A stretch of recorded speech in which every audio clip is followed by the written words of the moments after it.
Alrighty, today's third review, I know, is going to be of Dream Scenario, which I gave an 8 out of 10 to. So we're slowly on an upward trajectory here with the reviews.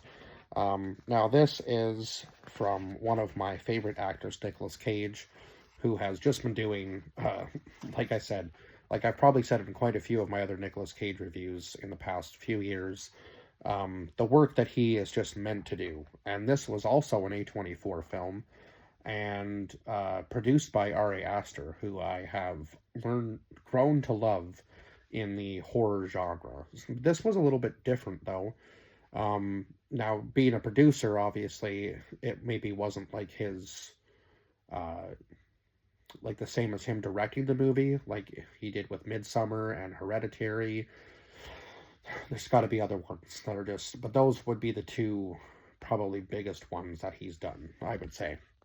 So yeah, but we'll go over the cast list. I think I might have said 8 out of 10 that I gave this film. I did, but I'm saying it again now. So, sorry. So yeah, the cast list, my God.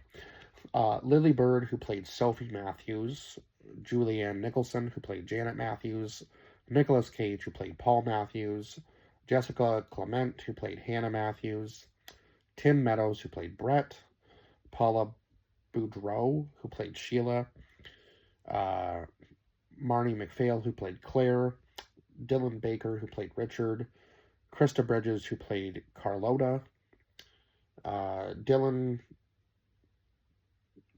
Guella, I want to say, Jalua, maybe, sorry, played Molly, Michael Cera, who played Trent, and Kate Berland, who played Mary. Oh my God. Okay. So this was just such a different film as far as that goes. So this movie was basically all about dreams and like how one person popping up in a dream kind of just influenced a whole bunch of people to eventually just become completely petrified of this person. And it kind of shows you like the ins and outs of how fame can destroy a person as well. And I mean, anything can make a person famous these days, right? And I think that's kind of like what they were going for with this movie was like, how ridiculous can we get, or how ridiculous can a person's fame become? And just people dreaming about him, just being there in their, just him being there in their dreams was enough to get him popularity and people recognizing him. Like, have I seen you somewhere before? And he was kind of like taken back by it, like not really understanding why everybody was asking him at first.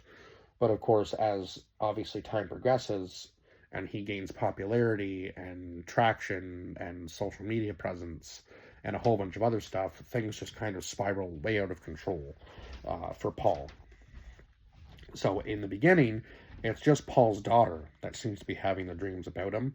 And she's just at like this dream starts off with somebody falling from the sky into the pool, and then she just floats away, and he just kind of seems to be there, like as a calm presence almost, just like, you know, don't worry, honey, sort of thing. And then she just kind of floats away, but he doesn't ever really do anything about it. And he says, you know, you don't actually see me that way in real life, do you? He goes, remember that one time you were drowning and how fast I moved? And the mother kind of brings up the point, you know, like, she was 4. Like, she's not going to remember that herself, but you keep telling the story to make yourself seem like you're maybe not just like a boring dad, I guess. And I think maybe that was kind of like the start of him trying to like gain a little bit of popularity as soon as he realized everybody was dreaming about him. So yeah, he kind of wanted eventually to kind of seem like the cool dad, I guess, in a sense. So he is a professor at a university called, forgive me for 1 second, because I know I wrote it down somewhere. Osler University.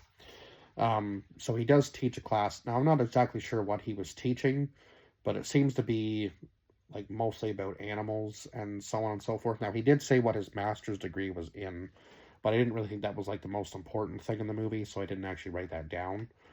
But I believe it was mostly biology, right, that he was into, because he tries to get this deal to publish his book right through this company Thoughts, and they kind of seem more interested in like the dream side of things, and he doesn't want that anymore. He just wants his book published at this point. Like that's all he really cares about. Um, and that's kind of the thing from the beginning, right? Because he does confront one of his friends, Sheila, about using his research uh, for her own benefit, I guess, and like her own, I guess, her own publishing process. And he does eventually beg her to give him some sort of credit for what she's publishing. So it seems like everybody's just kind of doing a little bit better than him. And his wife and him go to the play that night, and then one of his old girlfriends shows up, Claire, and she starts talking about how she's been dreaming about him lately, like how she's had him in her dreams lately. And they meet up for coffee a little bit, like the next day, I think. And she asks him if she's able to publish the stories about the dreams. And he says, yeah, sure, go ahead. And then, of course, he starts to gain, obviously, some online traction because her blog was a little bit bigger than maybe she was letting on. um, so yeah, he starts to get a whole bunch of people talking to him about how they've had them in their, how they have had him in their dreams as well. So it seems to be like kind of like a phenomenon thing going on, right? Um, so yeah, again, like he starts to gain popularity after Claire's article is published. So when he goes back to Osler, he gets the students to tell him about the dreams involving him. So again, it seems like he's just kind of there in the dream, observing the situation, no matter what scenario it is, right? Like he's just there to observe, sort of thing. So it's a little, he feels a little let down that there's not a little bit more excitement to these people's dreams. It's just like they're having either a nightmare or just a normal dream, and then he's just kind of there as like a presence. He doesn't really do anything. He's just kind of in the dream. So very, just very strange that he's showing up in all of these people's dreams, right? And then some people think it's kind of like maybe a scam, that a lot of people are lying about it just to kind of uh, feel cool, because if one person did it, then everybody's like, oh my god, it happened to me, sort of thing, right? Like that's kind of what a lot of people are saying at this point. So Paul's wife begins to wonder why she isn't seeing him in her dreams. um, and he doesn't really have any real like explanation for it. uh, I guess maybe because she's with him all the time, and she just kind of is like blocking out that, like, she just kind of blocks out maybe that part of her dream. Now she does have like a fantasy dream that she wants to act out with him, but he's kind of like skeptical about it, right? Like he doesn't really want to do that. So that same night, someone breaks into Paul's house. They seem to have like some sort of mental breakdown, so they have to kill Paul. Of course, he doesn't, like, he almost acts the same way in real life in that scenario that he would in the dream. Like, he just kind of stands there and just lets this guy, like, have his little mental breakdown and yells at his daughters to go to a different room. And his wife's already on the phone with the cops. So, of course, they tell him that he should probably, up his security a little bit, just based on what's happened. And, of course, they don't want to move to a new house. They just want to stay there. They don't think it's going to be like a reoccurring thing or anything. So they don't really feel any like imminent danger at that point. Um, so at this point, Paul kind of feels like maybe his newfound fame will help him become a publisher. So he really is set on publishing his own book. So at this point, this is when he meets with the company Thoughts, who is more, into the dream thing, and they try to get him this deal with Sprite to, like, take photos with him, and each, drink that he holds will have a different caption about some sort of silly caption about the dream world, right? Of course, that's not what he wants. He was hoping that, they would help him with his book, and they seem more interested in the other thing, right? So Molly, one of the people who was working for Thoughts, they get together that night and have well, she's in the elevator with him after the meeting, right? And she says, do you want to go get a drink, sort of thing. Like, it just seems kind of casual in the beginning, but then she admits that she's been having sex with him in her dreams. So they go back to her place, and she tries to like reenact the dream in real life with him, and it doesn't go the way obviously she wants it to, because a dream is a dream and real life is real life. That's just like, a dream is almost like a fantasy world, right? So yeah, it's not probably going to play out in, like, it's going to play out much differently in your head than it is in real life. Like, I don't know what she was thinking there. So of course, the whole situation is just awkward, and eventually Paul just leaves. So now at this point, it seems that he's actually based on Molly's dream. Things start to like slowly spiral a little bit, and a lot of the students that he has in his class start having a little bit more horrific dreams about him, where he's actually doing harm to them. So they become a little bit scared of Paul, and they stop showing up. And of course, I guess the people who aren't having any dreams about him are still going to show up to his class, but it's pretty much empty at that point, because it seems like about three quarters of the class probably is having dreams about Paul that are of a horrific nature, or something else, kind of similar to Molly's dreams. So yeah, obviously they don't want to show up to class because they're too embarrassed, or they're just petrified of him. So they have this big meeting in the gymnasium where they bring Paul in, and he takes like a bunch of steps closer to them, and eventually he says something, and they all just go no and walk out of the room. So there was a lot of comedic moments in this movie for sure. And then they paint Loser on his car, and they record him having this like huge mental public breakdown sort of thing, and of course that goes viral. So it gets to the point where even he has a dream about himself where he's hunting himself. So again, now he's kind of becoming like a victim of his own nightmares, right? Or yeah, it's just so far into it now that he's just become like a victim himself of his own dreams, which is crazy. So he does make a public apology, and at one point he does get invited to his buddy, like his old buddy's, like his old university buddy Richard's house. And I guess his wife's been having some pretty wild dreams about him too. So she eventually has to leave the room. She just can't handle it.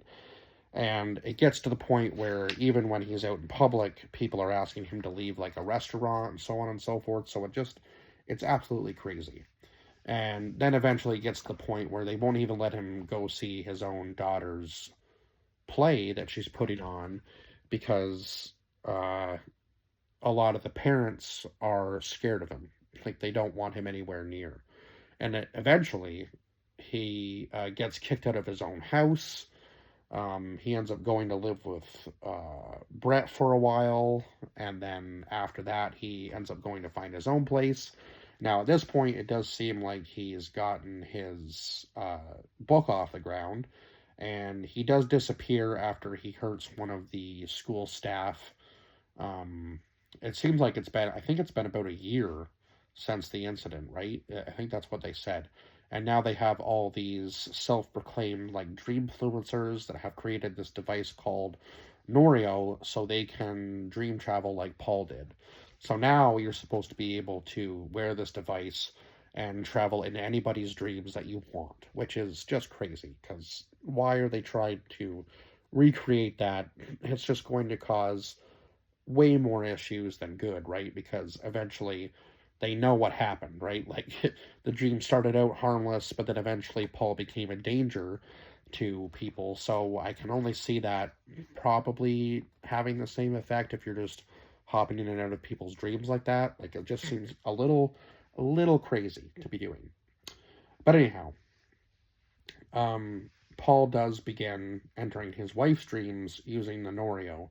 So now he's in Paris, and it seems like his book is slowly taking off a little bit, and he's still working with the company Thoughts. So I guess they've taken his advice, and they're just pushing his book at this point. So he's at least doing what he wants, and he says with the money from the university and his publishing that he'll be able to afford his own place. Now, of course, his kids seem a little bit confused. I'm not sure whether him and his wife got divorced or they just kind of decided to separate, sort of thing, and just live in separate places. They didn't really touch on that enough for me to know whether they got divorced or not. But yeah, it just seems like his life went from, being pretty popular and normal to everybody just being completely scared of him. And that's kind of like, I guess that's kind of one of those things that shows, the what fame can do for a person, or can do to a person, obviously. Like, it just tore him apart completely to the point where he was all alone by the end of the movie. So, yeah, definitely crazy, a crazy movie, and just very unique as far as that goes. But yeah, I guess that's pretty much all I can say about this movie. And if you're a fan of Nicolas Cage, you're going to like this movie. So yeah, I would recommend this one. Go and watch it. Other than that, I guess I will see you guys in the next review. Bye bye for now.